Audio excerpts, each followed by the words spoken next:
할렐루야. 오늘 교사 헌신 예배 드리게 됨을 진심으로 기쁘게 생각을 합니다. 지난 주간에 우리가 여름 성경학교 수련회를 앞두고 교사 특별 새벽 기도회를 하고 오늘 이어서 헌신 예배를 드리게 되었습니다.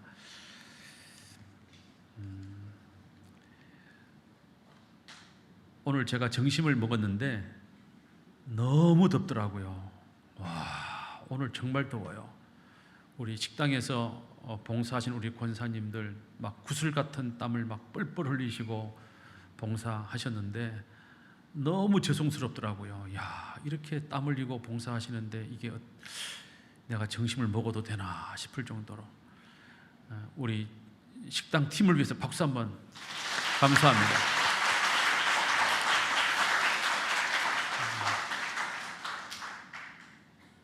맹자 선생님 아시죠? 맹자 선생님 이분입니다. 사진 보시죠?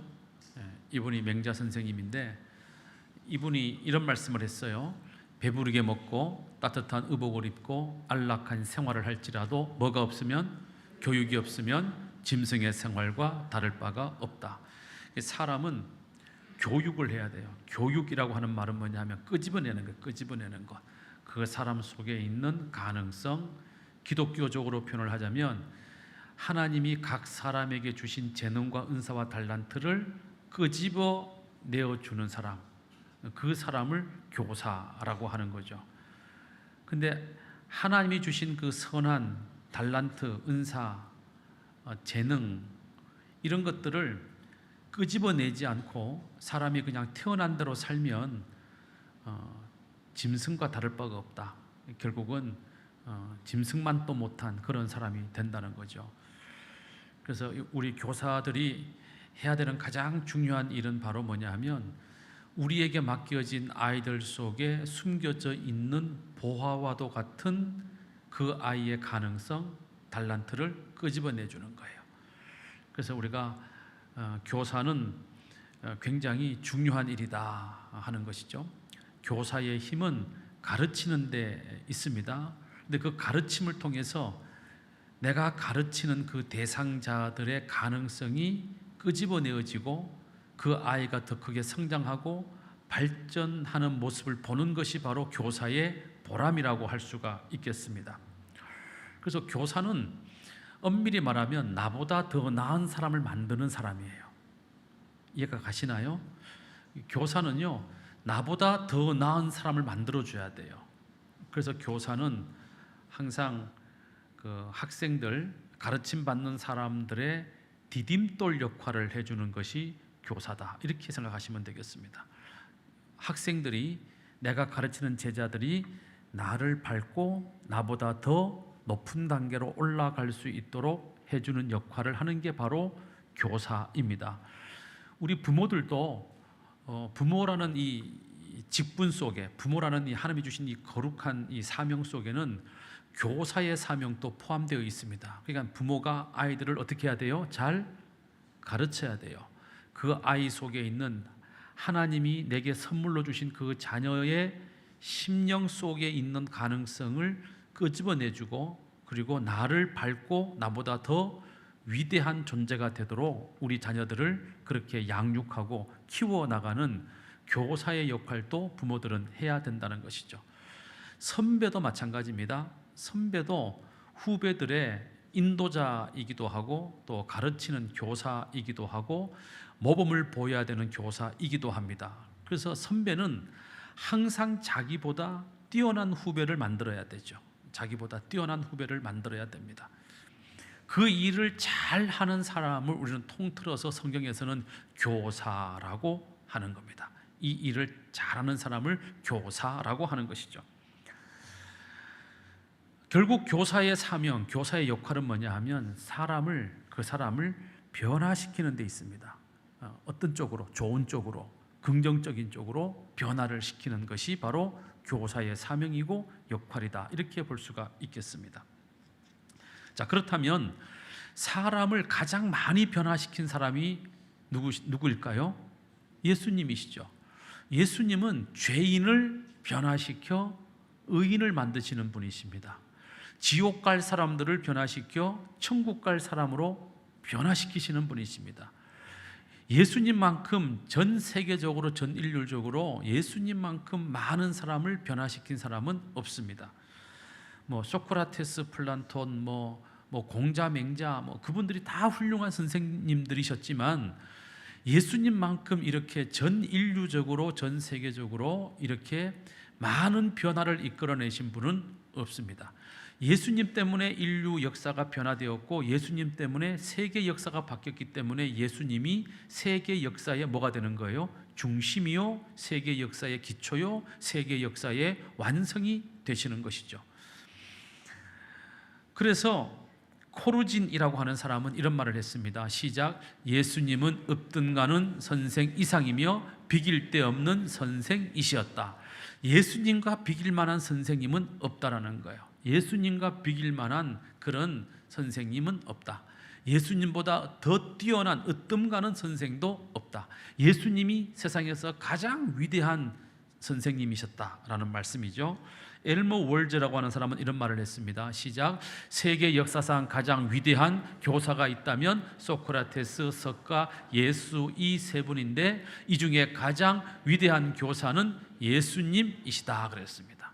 소크라테스 위대하죠. 테스 형 얼마나 위대해요. 테스 형, 우리가 인생 살다가 답답하면 테스 형 인생이 왜 이래 물어보잖아요. 그런데 소크라테스 형이 대답하지 못하는 것을 예수님이 다 대답해 주시거든요. 소크라테스보다도 더 위대하시다. 석가모니 얼마나 위대한 선생입니까? 인류의 스승이 되시죠. 그러나 석가모니도 해결하지 못한 인생의 궁극적인 답을 가르쳐 주신 분이 누구세요? 예수님이시죠. 예수님이시죠.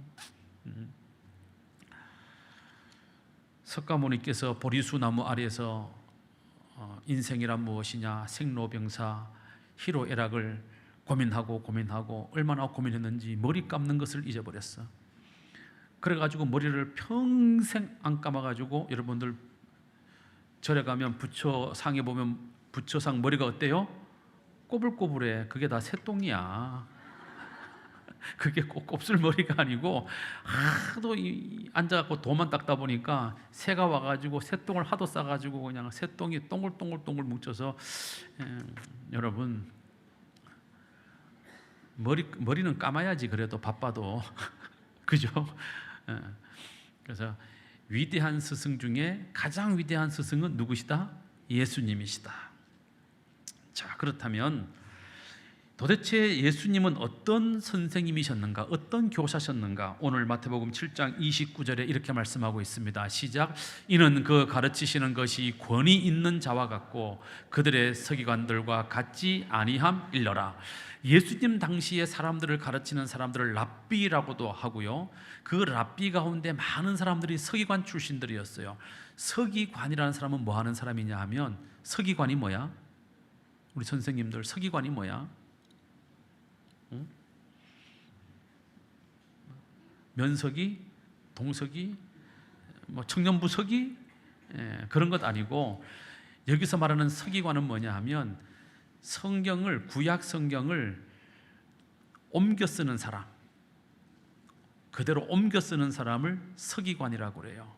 옛날에는 인쇄기가 없으니까 이 책이 낡기 전에 어떻게 해야 돼요? 새 책을 만들어야 돼. 그러면 이 낡은 책을 옆에 놓고 새로운 종이에다가 요거를 글자 하나 안 틀리게 그대로 옮겨 적는 사람이 서기관이에요. 근데 이 서기관들이 구약 성경을 옮겨 적을 때 이 구약 성경은 거룩하신 하나님의 말씀이기 때문에 함부로 옮겨 적을 수가 없어요. 그래서 부정하면 절대로 안 돼. 잡생각하면 절대로 안 돼. 그래서 이 서기관들은 성경을 옮겨 적다 보니까 성경을 많이 알게 되고 많이 암송하게 되겠죠. 근데 문제는 뭐냐 하면 이 서기관들이 부정한 생각을 품거나 부정한 일이 있거나 감정적으로 요동하면 이 성경을, 하나님의 거룩한 말씀을 옮겨 적을 수가 없기 때문에 이 서기관들은 성경책을 필사하러 옮겨 적으러 들어가기 전에 항상 기도하고 그 다음에 목욕을 했어요. 목욕. 머리 끝에서부터 발끝까지 깨끗하게 씻고 새 옷을 갈아입고 경건한 몸과 마음을 가지고 그리고 서재에 들어가서 이 성경을 옮겨 적는 거예요. 옮겨 적다가 뭔가 기분 나쁜 일이 딱 생각났어. 그러면 옮겨 적는 그 일을 멈춰요. 멈추고 빨리 기도실로 들어가요. 기도해요. 다시 목욕해요. 그리고 또 옮겨 적어요. 하나님의 말씀을 대하는 이 경건함과 거룩함을 놓고 보면 이 서기관들만큼 경건하고 거룩한 사람들이 없지요. 자, 그러니까 이 서기관들은 사람들로부터 존경과 칭송을 받았습니다. 왜? 생활도 경건하고 말씀도 많이 알고 또 그 말씀을 잘 가르치기도 하고, 그래서 그들 중에서 유명한 랍비들이 많이 나오게 되는 거죠. 자, 그런데 오늘 성경 말씀 보게 되면 다시 한번 올려주시죠. 자, 이렇게 되어 있죠. 말씀이 예수님은 그들의 서기관들과 같지 않았다. 예수님은 그런 엄청난 서기관들과 비교해 봤을 때 그들하고는 다른 어떤 면이 있었다 없었다? 있었다. 근데 그 다른 면이 뭐냐? 바로 권위 있는 자와 같았다. 서기관들도 권위가 있죠. 그런데 그 서기관들이 가지고 있는 권위보다 훨씬 더 큰 권위를 주님이 갖고 계셨더라 하는 것입니다. 자, 그러니까 예수님은 교사로서 권위가 느껴지는 교사였다는 것입니다. 자, 그렇다면 교사로서 주님의 권위는 어디에서부터 왔는가 하는 것이죠. 예수님이 말솜씨가 좋아서 그 권위가 생겼는가? 그렇지는 않습니다. 예수님은 가장 평범한 언어로 말씀을 가르쳤기 때문에 그런 말솜씨 가지고 권위를 세우신 분은 아니십니다. 주님은 우리가 성경을 읽어보게 되면 지극히 평범한 비유를 통해서 천국 복음을 가르치시죠. 누구나 알아듣기 쉽게.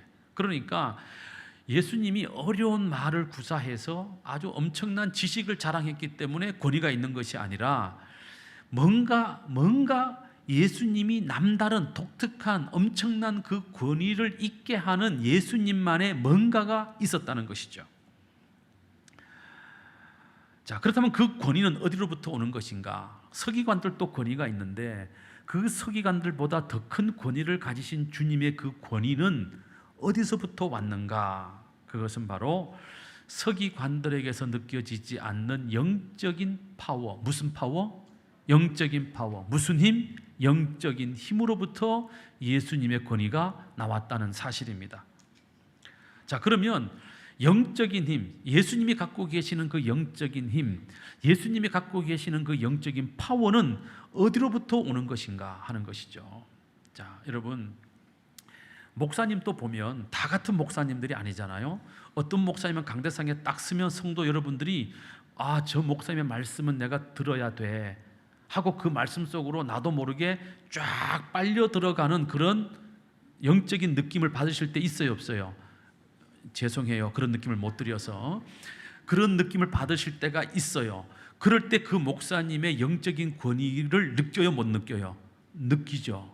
근데 어떤 목사님은 강대상에 딱 섰는데 똑같은 설교 말씀을 하는데 어떤 목사님은 약장사 같아. 그냥 말은 너무너무 잘해. 그런데 약장사 같아. 영적인 권위가 느껴지질 않아. 자, 그런 목사님 있어요, 없어요? 있어요. 그러니까 그 일을 누가 하느냐가 중요한 게 아니라 그 일을 하는 사람이 어떤 권위와 권세를 가지고 하느냐가 더 중요하다라는 것이죠. 우리 교사들에게도 교사의 일을 열심히 하는 것 중요한데 우리 교사들에게도 뭐가 있어야 된다? 권위가 있어야 된다. 그 권위는 영적인 힘, 영적인 파워로부터 온다라는 거예요. 자, 그러면 그 영적인 파워, 영적인 힘은 어디로부터 오는가? 바로 첫째, 화면 보시죠. 교사이신 주님의 권위는 어디서부터 오는가? 첫째, 어디로부터 온다고요? 기도에서 온다는 거예요. 기도에서. 우리 교사들이 열심히 하는 거 제가 압니다. 그런데 아이들하고 재미있게 놀아주는 정도의 교사로 만족한다? 그렇게 하시면 안 된다는 거예요. 나이 차이가 별로 나지 않아도 아이들이 볼 때 선생님은 영적인 파워가 느껴져야 되는 거예요. 그 선생님에게서 뭐라고 말할 수 없는 어떤 영적인 힘이 느껴져야 된다는 것이죠. 그 영적인 힘은 어디로부터 오는가? 기도로부터 온다는 거예요. 기도로부터. 주님은 그야말로 기도로 시작해서 기도로 살고 기도로 인생을 끝마치신 분이십니다. 예수님의 공생애는 기도로 시작하시죠. 맞아요, 틀려요? 광야에 나가서 40일 동안 금식하며 기도하시면서 예수님의 공생애가 시작이 됩니다. 그 이후 공생애 기간 동안 매일매일이 주님의 시간은 기도의 시간이었다 하는 것이죠. 마가복음 1장 35절 시작. 새벽 아직도 밝기 전에 예수께서 일어나 나가 한적한 곳으로 가사 거기서 기도하시더니, 자, 주님은 언제 기도하셨다고요? 새벽 아직도 밝기 전에 일어나 한적한 곳으로 가셔서 뭐 하셨다? 기도하셨다는 거예요. 이게 요즘 무슨 기도예요? 새벽 기도예요. 제가 이걸 모르고 도대체 누가 새벽 기도를 만들어 가지고 나를 이렇게 힘들게 하나? 우리 목사님들이 그런 말을 해요. 새벽 기도 없으면 목회할 만하다. 그 정도로 새벽 기도가 힘들어요. 새벽 기도를 나오는 것도 힘드는데 새벽 기도를 나와 가지고 뭐까지 해야 돼요? 설교까지 해야 돼. 설교만 또 끝나면 되는 게 아니잖아요. 설교 끝난 다음에 또 뭐 해야 돼요? 축복 기도까지 해야 돼. 그러니까 너무 힘들어요. 목사님들 100이면 100 새벽 기도가 제일 힘들다고 그래요. 그래서 새벽 기도 안 하는 교회 갔으면 좋겠어. 그런데 새벽 기도 너무 힘들어요. 근데 성경을 읽어봤더니 세상에 우리가 믿고 본받고 의지하고 따라갈 예수님이 뭐 하셨어요? 새벽 기도 하셨어요. 그러면 우리도 뭐 해야 돼요? 새벽 기도 하셔야 된다니까요. 여러분, 우리는 예수님을 본받는 사람이잖아요. 그럼 예수님이 뭘 본받아야 돼요? 예수님의 일거수일투족을 다 본받아야 돼. 그럼 예수님의 일거수일투족 가운데 제일 먼저 시작했던 게 뭐냐? 새벽 기도예요. 새벽 기도. 우리 성도 여러분, 교사 여러분, 새벽 기도 하시기를 주님의 이름으로 축원합니다. 매일 나오라고 말씀드리지 않아요. 저는 눈치 있는 목사이기 때문에 여러분 매일마다 새벽 기도하세요 이렇게 말하지 않아요. 왜? 저도 직장생활 해봤기 때문에 새벽 기도하고 직장 가는 게 얼마나 힘들고 피곤한지 저도 잘 알아요. 그래서 제가 여러분들한테 매일 새벽 기도하라고 말씀드리지 않아요. 왜? 여러분들은 목회자가 아니거든. 제가 말씀드리잖아요. 매일 나오시면 좋기는 해. 우리 박상문 장로님처럼 매일 나오시면 좋아. 그런데 매일 안 나오셔도요, 하나님이 이해할 정도는 나와야지. 아예 안 나오시면 되겠어요? 이것과 이거는 같아요, 달라요? 말씀들을 안 하시잖아. 여러분들 지금 불편하시니까 마음이. 봐요, 새벽 기도를 아예 안 나오는 것과 조금이라도 나오는 것과 같아요, 달라요? 다르죠. 다를 수밖에 없잖아. 그러니까 내가 새벽 기도를 못하겠다 하고 단정 짓고 안 나오지 말고, 자, 간단해요. 간단해.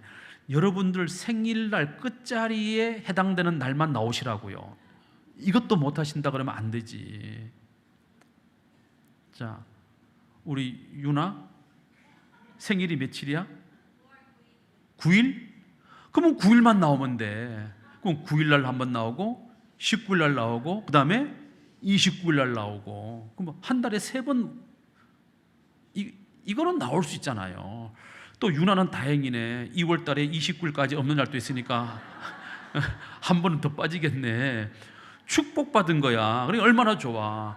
자기 생일날만 나오자. 생일날, 그것도 다 나오지 말. 생일날 끝자리에 해당되는 날만 나오자. 이것도 못 나온다 그러면 안 되는 거잖아요. 응?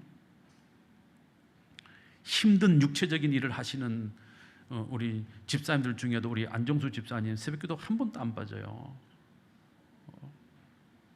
우리 안정수 집사님 뭐 하시는지 모르시죠? 인테리 이런 거 하는 거예요. 목수 이런 거 하루 종일 이거 몸 쓰는 일이잖아요. 그런데도 새벽에 막 씩씩하게 들어오세요. 막 어떤 날은 보면은요 너무 씩씩하게 들어오셔가지고 대단하신 분이에요. 여러분, 새벽기도를 아예 안 하는 것과 내가 할 수 있는 범위 내에서 새벽기도를 하는 것과는 하나님이 보시기에 천지 차이다 이 말이에요. 교사는 아이들의 영혼을 다루기 때문에 기도로 무장되지 않으면 교사의 영적인 파워와 권위가 설 수가 없다. 교사들은 새벽 기도를 나오셔야 된다는 거지. 자, 보세요. 마태복음 14장 23절 시작. 무리를 보내신 후에 기도하러 따로 산에 올라가시니라. 저물매 거기 혼자 계시더니. 무슨 기도하신 거예요? 산기도 하신 거예요. 산기도. 저는 요즘 우리 목회자가 되려는 우리 후배 목사님들 중에서 산기도 가는 후배 목사님들을 본 적이 없어. 나는 심히 걱정이 됩니다. 아니, 산기도를 한 번도 안 해보고 목사가 된다? 이해할 수가 없는 거예요. 우리 세대들은 이해가 안 가요. 왜? 우리 세대들은요, 산기도가 우리가 지금은 제가 갈 시간도 없지만 목회를 앞두고 산기도 가는 게 그게 우리는 그냥 당연한 거예요. 당연한 거. 산에 가서 최소한 뭐 하나를 뽑아야 돼요? 나무 뿌리 하나는 뽑아야 영역이 생기는 거예요. 근데 나무 뿌리도 하나 못 뽑아보고 목회하러 와가지고 기도의 능력을 얘기한다? 있을 수가 없는 거죠. 예수님은 산기도 하신 분이에요. 산기도. 다음 누가복음 6장 12절 시작. 이때에 예수께서 기도하시러 산으로 가사 밤이 새도록 하나님께 기도하셨다. 무슨 기도하신 거예요? 철야기도 하신 거예요. 제가 금요 철야 누가 만들었냐고 피곤해 죽겠다고 그랬더니 예수님이 만드신 거야. 예수님이. 철야기도 해야지. 철야기도. 우리 권사님들, 우리 장로님들, 우리 집사님들 철야기도, 금요 심야기도 왜 안 나오시는 겁니까? 하나님이 이제 예배당 다 짓게 하셨으니까 이제 기도할 게 없어요? 왜 안 나오셔? 좋은 말 할 때 나오셔요. 제발 좀. 근데 금요 기도에도 분명히 제가 다 이해한다니까요. 저도 직장생활 해봤기 때문에 다 이해를 해. 금요일날까지 열심히 일하고 하루 좀 푹 자고 싶고 토요일날 이어서 어디 좀 여행도 가고 싶은 마음 제가 모르겠어요? 저도 그렇게 살았으니까 알아. 그러니까 매주 금요일날 나올 필요도 없어요. 그냥 내 생일날 끝자리에 걸쳐지는 금요일만 나오시면 돼. 그것도 못 나온다 그러면 말이 안 되는 거잖아요. 그러니까 여러분, 금요 기도회도 나오셔서 기도하셔야 된다. 목사가 이렇게 목회하면 안 돼요. 사실은 막 출석부 만들어가지고 막 벽에다 붙여놓고 막 밑에다가 이름 써가지고 막 막대 그래프 올리고 노현철 안수 집사 해가지고 금요 기도에 몇 번 남았는지 막대 그래프 쫙 그려가지고 그래가지고 막대 그래프 위로 쫙 올라가면 막 불러내서 막 상 주고 막대 그래프 밑으로 뚝 떨어진 사람 있으면 막 혼내고 이래야 목사가 이래야 되는데 제가 이게 성질이 그렇게 안 돼가지고 어떻게 하면 그렇게 한번 해볼까요? 우리 교회도? 그렇게 하면 너무 유치하잖아요. 신앙생활이. 여러분들 알아서 새벽기도 나오시고 알아서 금요 기도에 나오셔서 기도하시기를 주님의 이름으로 부탁드립니다.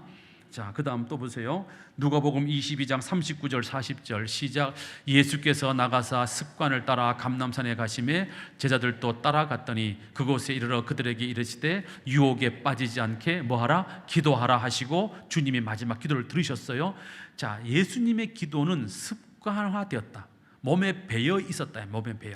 기도하는 것이 습관이 되었다는 거예요. 새벽 기도하시는 것, 산에 가서 기도하시는 것, 철야 기도하시는 것, 이 모든 기도가 주님의 몸에는 뭐가 되었다는 거예요? 습관이 되었다는 거예요. 습관이. 여러분, 신앙생활이건 무슨 생활이건 우리의 인생, 우리의 삶은요 습관대로 살아요.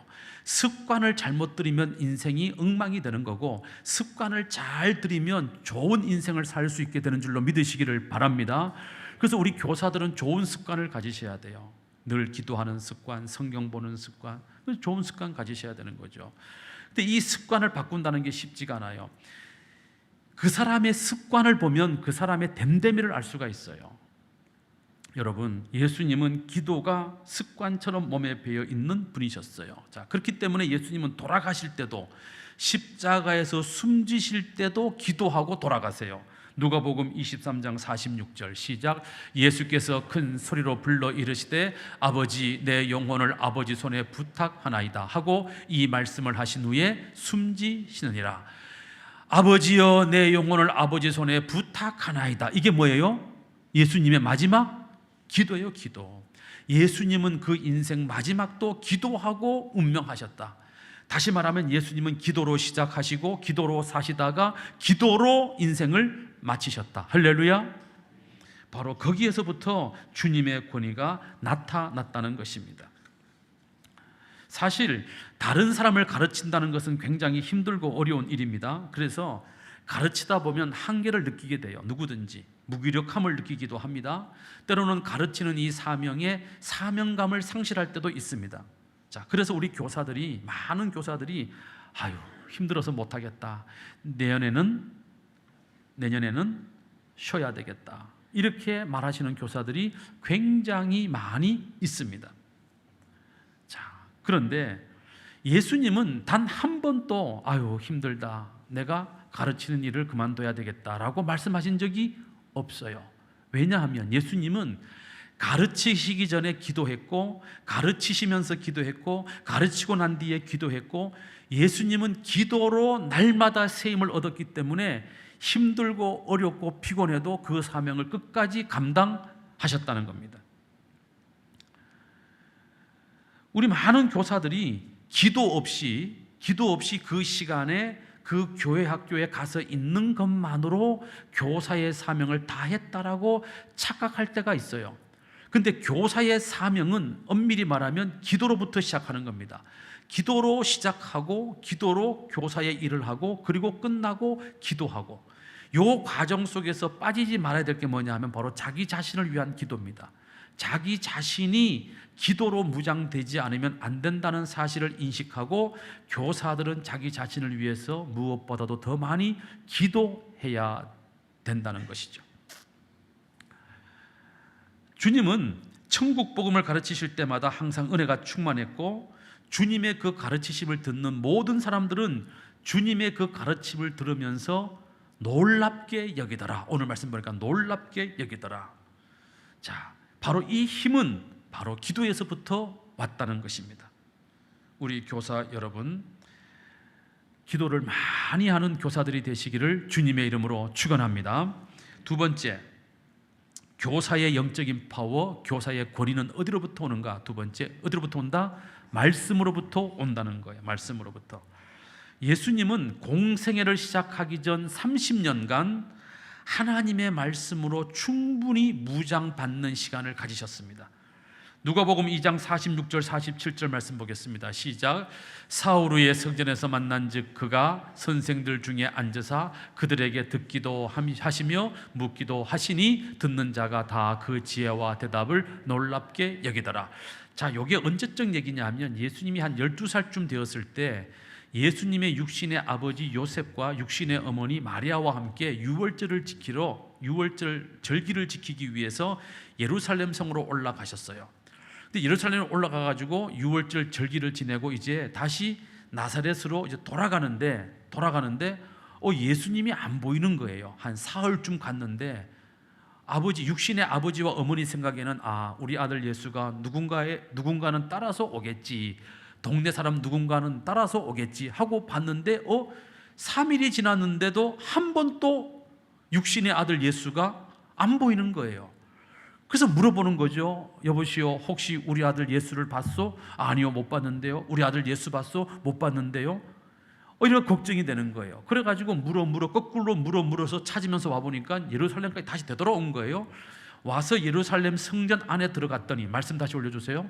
성전 안에 들어갔더니 거기에 예수님이 계시더라 이 말이에요. 12살 정도밖에 안 된 예수님이 계시더란 말이죠. 근데 그 예수님이 누구랑 같이 있었냐 하면 선생들 중에 있었다. 선생이 바로 누구냐? 바로 랍비, 서기관 출신 랍비들과 함께 앉아가지고 그 랍비들로부터 예루살렘에서 유명하다는 그 선생님의 이야기를 듣기도 하고, 그 선생님에게 뭐도 하고 질문도 하고, 또 선생님의 질문에 뭐도 하고 대답도 하시면서 그 유명한 선생님들 틈바구니에 앉아 계시더라 하는 것입니다. 근데 그 태도도 놀랍고, 질문하는 것도 놀랍고, 대답하는 것도 매우 놀라웠다라는 것입니다. 자, 이런 과정, 듣고 질문하고 대답하는 이 과정을 통해서 예수님은 유명한 랍비들로부터 성경을 배우셨다 이 말이에요. 성경 공부를 배웠다는 것입니다. 자, 그래서 주님은 성경에 능통한 교사가 되었다는 것입니다. 누가복음 2장 52절 시작. 예수는 지혜와 키가 자라가며 하나님과 사람에게 더욱 사랑스러워 가시더라. 할렐루야. 우리 거함의 모든 성도 여러분들, 사람들과 하나님 앞에 더욱더 사랑스러워지시기를 주님의 이름으로 축원합니다. 아이고 목사님 이 나이에 뭘 사랑스러워져요 이러지 말고 한번 쳐다봐. 옆에 분들한테 한번 쳐다봐요. 어때? 사랑스러워요? 한번 쳐다보세요. 사랑스러워요? 우리 오늘 박정희 우리 집사님이 머리를 딱 자르고 오셔가지고 깜짝 놀라서 나도 새로운 반주자가 왔나? 나 모르게. 네, 아주 사랑스럽습니다. 네. 사람은요 나이가 많이 먹어도 사랑스러워야 돼. 네, 삐뚤맞으면 안 돼. 근데 우리가요 사람에게 인심을 잃는 것은요 두 가지예요. 하나는 말이고요, 입술의 말 때문에 인심을 잃어요. 또 하나는 주머니예요. 주머니가 인색하면 인심을 잃어요. 그러니까 나이를 들면 들수록 뭘 조심해야 돼요? 말 조심. 따라 하시겠습니다. 자나깨나 입 조심, 앉으나서나 말 조심. 이게 사랑스러워지는 비결이에요. 두 번째는 나이를 많이 먹으면 먹을수록요 입은 닫고 뭐는 열어야 돼? 지갑은 열어야 돼. 그러면 인심을 얻게 되는 거고, 그러면 모든 사람들이 사랑스러워하게 된다는 거예요. 근데 반대가 되시는 분들이 있어요. 지갑은 닫고 입을 열어가지고 말로 그냥 다 쏟아버리는 분들이 있어. 우리 거함교회는 그러면 안 된다 이 말이에요. 우리 거함교회 성도 여러분들은 가능하면 입술은 닫고 뭐는 열고 지갑은 열고, 지갑을 형편이 안 되시는 분들은 안 열어도 상관이 없다. 그 대신 입을 열 때는 항상 좋은 말을 하자. 할렐루야. 말 한마디로 뭘 갚아요? 천냥빚을 갚아요. 천냥빚을 갚아. 말 한마디로 천냥빚을 갚아. 근데 말 한마디 잘못하면은요 인심을 잃어버리게 되는 거예요. 우리 성도들은 잘할수록, 나이를 먹을수록 사람들에게도 사랑스럽고 하나님 보시기에도 사랑스러운 성도들이 되시기를 주님의 이름으로 축원합니다. 자, 다시 올려주세요. 그 말씀. 자, 여기 보면 지혜가 자라고 키가 자라며 이렇게 돼 있잖아요. 키가 자란다는 말은 육신의 성장을 말해요. 지혜가 자란다는 말은 성경에 대해서 능통해진다는 의미를 갖습니다. 왜? 성경에서 말하는 지혜는, 지혜의 근본은 여호와시다. 그 여호와의 말씀을 우리가 많이 알면 알수록 지혜가 충만해지기 때문에 그렇습니다. 여러분들 지혜로워지고 싶으시면요 성경을 많이 읽으셔야 돼요. 지혜로워지고 싶으시면 성령, 지혜의 영 성령을 받으셔야 돼요. 우리는 성령을 뭐라 그래요? 성령을 지혜와 지식의 영이라 이렇게도 표현을 해요. 이 말씀은 뭐냐 하면 초등학교도 못 나와도, 초등학교 문턱을 졸업하지 못해도 성령을 충만하게 받으면, 성령, 지혜와 지식의 영이신 성령을 충만하게 받으면 그 사람은 비록 졸업장은 없어도 석사, 박사보다 훨씬 더 지혜로워질 수 있다는 의미를 갖는 겁니다. 예전에 우리 어머니들, 우리 어머니 세대들 일제시대 때 소학교 못 가시는 분들이 더 많았고, 소학교를 가더라도 소학교 졸업하지 못한 분들이 훨씬 더 많았어요. 근데 그분들의 지혜를 우리가 따라갈 수 없어요. 왜냐하면 그분들은 삶의 지혜도 있지만 특히 예수 믿는 우리 권사님들은요 기도를 많이 하셨기 때문에 우리 권사님들에게는 성령의 지혜가 임했기 때문에 그 지혜는 따라갈 수 없다 이 말이죠.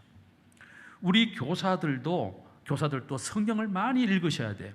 그리고 성경을 많이 읽을 뿐만 아니라 기도를 많이 해서 뭘 받아야 돼요? 성령을 충만하게 받아야 된다는 거죠. 그래야 성경에 능통한 교사가 될 수 있다는 것입니다. 그래서 리틀이라는 사람이 이런 말을 했어요. 리틀이라고 읽어야 되나? 리틀 이렇게 읽어야 되나? 뭐라고 읽어야 돼요? 우리 젊은 세대들? 리틀? 어쨌든 이분이 이런 말을 했어요. 시작. 예수님은 성경에 아주 익숙하여 성경을 자유자재로 인용하셨고 성경을 사랑하셨고 성경 안에 사셨고 성경의 권위와 중요성을 최고로 강조하신 분이셨다. 예수님은 성경에 능통한 교사였다는 것입니다. 교회학교 교사들은 아이들에게 성경을 가르치는 분들입니다. 그렇다면 아이들보다 성경을 많이 알아야 되겠죠. 학교도 마찬가지입니다. 요즘 학교 선생님들이 얼마나 애를 먹는지 몰라. 아우, 요즘 진짜 학교 선생님들 보면 너무 안쓰러워. 애들이 말을 안 들어먹어. 오죽하면 요즘 그래가지고 나오는 영화가 뭐라 그러죠? 참교육. 참교육 보셨어요? 야, 참교육의 그 주인공 누구지? 그 비친구, 걔 누구지? 김무열? 이무열? 김무열. 아, 예, 김무열 맞아요. 김무열. 야, 연기 너무 잘하더라고요, 그 친구. 얼마나 이 교권이 땅에 떨어졌으면 그런 영화가 만들어졌겠냐고. 그런 영화가. 우리 학부모 되신 여러분들, 학부모들이 교사의 권위를 인정해야 애들도 학교 선생님 권위를 인정을 해요. 근데 엄마들이 더 난리야. 엄마들이. 물론 우리 세대 때도요, 치맛바람이 있었어. 우리 때는 치맛바람 이렇게 말 안 하고요, Y로 매긴다 그랬어. 아세요? 그러시면 안 된다 이 말이야. 그러시면 안 돼. 그런데 어쨌든 시대가 아무리 바뀌어도요, 중요한 건 뭐냐? 선생님의 실력이에요. 실력. 선생님이 실력이 뛰어나잖아요. 그러면 애들은 그 선생님의 실력 앞에 무릎을 딱 꿇게 돼 있다 이 말이지. 맞아요? 틀려요? 맞잖아요. 우리 교사들도 마찬가지.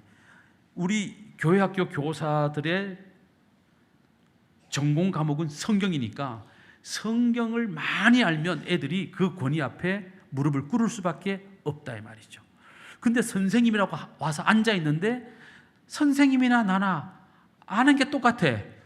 무슨 권위가 서겠냐 이 말이에요. 무슨 권위가. 응? 그래서 주님은 3년 가르치기 위해서 30년 공부하셨어요. 3년 공생애를 위해서 30년 기도하고 30년 성경 공부했다 이 말이에요. 그렇다면 우리 교사들은 주일날 30분 애들을 가르치려면 최소한 3시간 이상은 성경을 공부하고 와야 정상이 아니겠습니까? 맞아요, 틀려요? 약간 찔리지, 교사들. 그러니까 이제 아유, 우리 담임 목사님 설교 들으니까 나는 더 교사 못해 먹겠다. 포기하지 말고, 그래, 나도 성경을 많이 아는 교사가 돼야 되겠다, 이렇게 마음을 다잡아 잡수시기를 주님의 이름으로 축원합니다. 세 번째, 예수님의 교사로서의 권위는 어디로부터 왔는가? 모범에서 왔대. 모범이 뭐예요? 본을 보이는 거예요. 본을 보이는 거. 고든이라고 하는 사람이 이런 말을 했어요. 시작.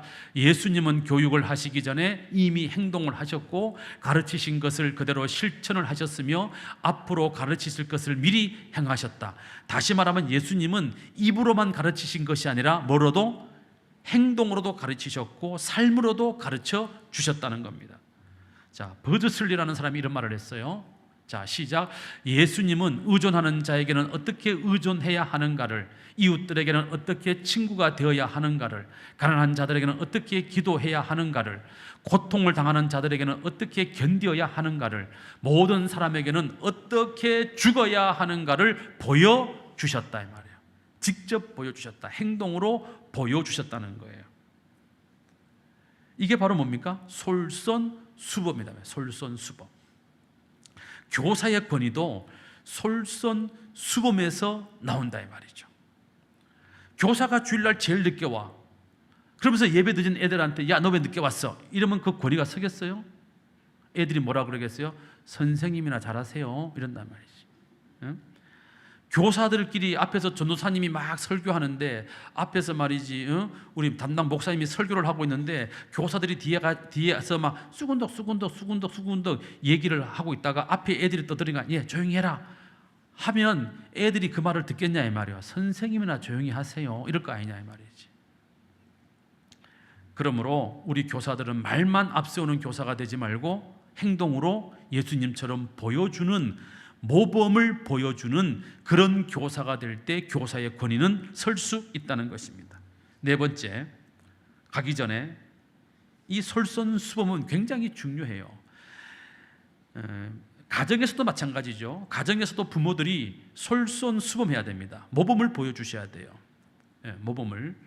부모님이 나태하고 게으르면서 애들한테 부지런해라, 안 되잖아요. 부모님들이 아침에 늦게 일어나고 침대도 제대로 정리도 안 하고 씻지도 않고 그러면서 애들한테 일찍 일어나라, 이불 개라, 세수하고 밥상머리에 앉아라, 그 말만 하면 안 되잖아요. 모범을 보여야 되는 거죠. 교회도 마찬가지죠. 교회도 목사님과 장로님들이 모범을 보여야 되는 거예요. 예배하는 일에, 헌신하는 일에, 기도하는 일에, 섬기는 일에, 충성하는 일에 다 모범을 보여야 되는 거죠. 모범을 보이면 그 권위가 저절로 세워지게 되어 있는 것입니다. 제가 그 점심시간에 제가 성도님들이 점심 식사를 거의 다 하실 때까지 제가 밥을 안 먹어요. 맞아요, 틀려요? 못 보셨어요? 밥 먹느라고 정신이 없어서 못 보셨어요?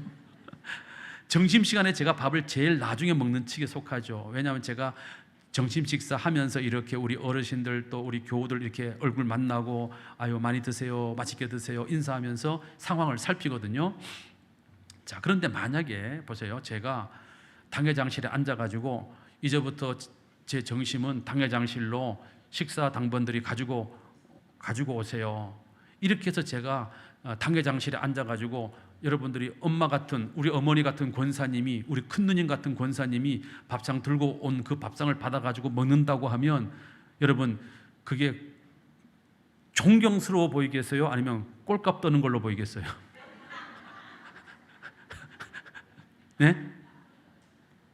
솔직히 그냥 얘기하세요. 괜찮아요. 꼴값 떠는 걸로 보이는 거지. 그렇잖아요. 맞아요, 틀려요? 솔직하게 맞잖아요. 근데 저는 그렇게 안 배웠거든요. 저는 그렇게 안 배웠어요. 저는 우리 형님 태어나시고 가운데 누나가 3분이 있고 제가 태어났어요. 우리 형님 태어나고 제가 태어날 때까지 거의 15년, 16년 공백이 있었어요. 아들 공백. 우리 어머니가 얼마나 무시당했겠어. 딸을 셋을 주르르 낳았으니까. 그러다가 제가 딱 태어났으니까 얼마나 제가 이쁘고 귀엽고 전혀 인정하지 않으시는 얼굴이신데 이뻤다니까요, 제가. 그러니까 제가 자라면서 기고만장하고 고집이 세졌어요. 내가 하고 싶은 대로 다 해야 돼. 내가 가고 싶은 대로 다 가야 돼. 그러니까 얼마나 고집이 셌겠냐고요. 그럼 밥을 먹으러 가도 좋은 거는 항상 내가 먼저 먹어야 돼. 눈하고 뭐고 필요 없어. 일단 내가 먼저 먹어야 되는 거예요. 근데 그렇게 살아왔던 제가 바뀌게 된 계기가 있어요. 제가 ROTC 장교 후보생 훈련을 받으면서 장교, 소대장, 중대장, 장교들의 권위, 지휘 통솔력이라 그래요. 지휘 통솔력. 다시 말하면 전쟁이 막 났어. 폭탄이 막 쏟아져. 막 총알이 막 빗발쳐. 그러한 상황 속에 소대원들을 보고 돌격 앞으로 했을 때 소대원들이 와 하고 같이 일어나가지고 적진을 향하여 달려가게 만드는 힘이 지휘 통솔력이에요. 근데 지휘는 뭐냐 하면 통솔력이 필요 없어. 지휘는 계급으로 뭉개는 거예요. 내가 소대장인데 네가 안 가? 이렇게 할 수 있는 이건 지휘예요. 근데 병사들이 마음으로 우러나서 그래 우리 소대장님이 우리 중대장님이 돌격 앞으로 하자고 하시니까 우리가 기꺼운 마음으로 이 한 목숨 바쳐서 올라가자. 죽더라도 내가 가야지 하고 병사들이 일어나게 하는 것을 통솔이라고 해요. 통솔. 지휘는 계급으로 끌고 가는 거예요. 통솔은 마음으로 끌고 가는 거예요. 그래서 지휘 통솔력이라 그러는 거예요. 제가 이렇게 배웠어요. 지휘는 계급장을 다는 순간 생길할 수가 있어. 계급장을 달면. 통솔은 사람의 마음을 움직이는 것이기 때문에 계급으로 안 된다는 거예요. 그럼 뭐로 되느냐? 통솔하려는 가장 근간이 뭐냐? 바로 솔선수범이다 그랬어요. 이재춘 집사님 맞아요, 틀려요? 이재춘 집사님은 장교로 제 후배이기 때문에 물어본 거예요. 맞대잖아요. 저분 또 장교 교육 받았으니까. 솔선수범하지 않는 지휘자는요, 소대장은요, 병사들이 따라오지를 않아요. 절대로 안 따라오게 돼 있죠. 목사도 마찬가지입니다. 목사도 솔선수범을 하지 않는 목사는요, 성도들이 그냥 영적 계급으로 목사니까 아유 목사님 하지만 마음으로 따라오지 않는다 이 말이에요. 마음으로. 교사도 마찬가지인 거예요. 학교 선생님이 되었던 교회학교 선생님이 되었던 선생님이니까 애들이 선생님 하기는 해. 근데 그 선생님이 마음으로 나를 이끌지 못하면 그 선생님을 따르지 않는다는 거예요. 이게 통솔이에요. 사람을 통솔하려면, 이끌고 가려면 반드시 솔선수범이 있어야 된다는 거지. 반드시. 그래서 여러분들, 우리 교사들은 솔선수범을 해야 된다는 거예요. 우리 부모들도 마찬가지입니다. 우리 부모들도 솔선수범하셔야 돼. 신앙의 모범을 보이셔야 되고 생활의 본을 보이셔야 되는 거예요. 우리 한국 부모들이 하는 가장 큰 실수가 뭔지 아십니까? 나는 이렇게 살아도 너는 그렇게 살면 안 돼. 이게 우리 한국 부모들이 애들 다그칠 때 하는 말이야. 나는 그렇게 안 했지만 너는 그렇게 하면 안 돼. 이따 소리 하면 안 되는 거예요. 모범을 보여야지. 그러면 애들이 언젠가는 따라오게 되어 있어요. 언젠가는. 그래서 우리 교사들이 솔선수범할 수 있게 되기를 주님의 이름으로 축원합니다. 네 번째, 예수님의 권위는 어디서부터 오는가? 네 번째, 성령 충만에서부터 왔다라는 것입니다. 자, 예수님은요, 성령으로 잉태되셨고 세례를 받으실 때 성령을 받으셨고 또 늘 성령 충만함을 유지하셨던 분이십니다. 그래서 요한복음 1장 28절에 은혜와 진리가 충만하셨더라. 그리고 주님의 가르침은 남다른 권위가 있었다는 것입니다. 교회에서 일하시는 모든 직분자들은 성령 충만받기를 사모해야 합니다. 사도행전 6장 3절과 5절을 보게 되면 교회의 일꾼을 세울 때의 가장 중요한 기준이 뭐냐면 성령 충만이었어요. 성령 충만, 능력 충만한 사람, 지혜 충만한 사람을 택하여 교회의 일꾼으로 세웠다는 거예요. 다시 말하면 교회는 공무원이 아니에요. 교회는 하나님의 백성들의 모임이기 때문에 이 거룩한 교회를 이끌고 가려면 성령이 충만해야 된다는 거죠. 할렐루야. 주님께서 마태복음 5장에서부터 시작되는 산상수훈을 다 마치시고 오늘 7장 28절 29절은 그 예수님의 산상보훈, 예수님의 그 가르침, 긴 설교를 끝내셨을 때 그 예수님의 가르치신 설교에 대한 평가가 오늘 7장 28절 29절이에요. 그 결론이 뭡니까? 예수님의 가르치심은 권위 있는 자와 같더라 그랬다는 거죠. 화면 보시죠. 자, 시작. 예수께서 이 말씀을 마치심에 무리들이 그의 가르치심에 놀라니 이는 그 가르치시는 것이 권위 있는 자와 같고 그들의 서기관과 같이 아니하밀러라. 권위가 있다 그랬어요. 자, 여기에 있는 권위, 자, 놀람, 자, 이런 말이 있죠. 자, 놀라니, 이 말은요, 기이히 여기다. 야, 우리 예수님 말씀이 참 신비롭다, 참 놀랍다, 이런 반응이 있었다는 거고요. 예수님은 권위 있는 자와 같았다. 여기서 엑수시아라는 말을 썼는데 이 말의 뜻은 누구에게도 매이지 않는 자유함이 있었다라는 것입니다. 이게 권위라는 거죠. 합법적으로 당신의 마음에 있는 그대로를 행할지라도 진리에서 벗어나지 않는 자유함이 있는 예수님의 그 권위, 그 권위는 결국 성령의 충만한 데서부터 왔다라는 것입니다. 교사들에게는 바로 이런 권위가 있어야 합니다. 아이들이 뭔지는 모르지만 우리 교사들 앞에 섰을 때, 야, 우리 선생님은 참 믿을만하다, 참 대단하다, 참 훌륭하시다, 이런 느낌을 줘야 돼. 느낌을 줘야 된다는 거죠. 자, 방법은 네 가지. 제가 말씀했어요. 자, 결론. 자, 우리 교사들이 권위 있는 교사가 되려면 첫째, 따라하시기. 첫째, 기도. 둘째, 말씀. 셋째, 모범. 넷째, 성령 충만. 그래서 제가 외우기 쉽게 기말모성. 시작. 기말모성. 뭐라고요? 기도, 말씀, 모범, 성령 충만. 이 네 가지를 우리 교사들이 잘 기억하고 이 네 가지를 잘 갖추어서 우리 교사 여러분들이 더욱더 성령 충만하고 은혜 충만하고 권위가 있는 그런 교사들이 되시기를 주님의 이름으로 축원합니다.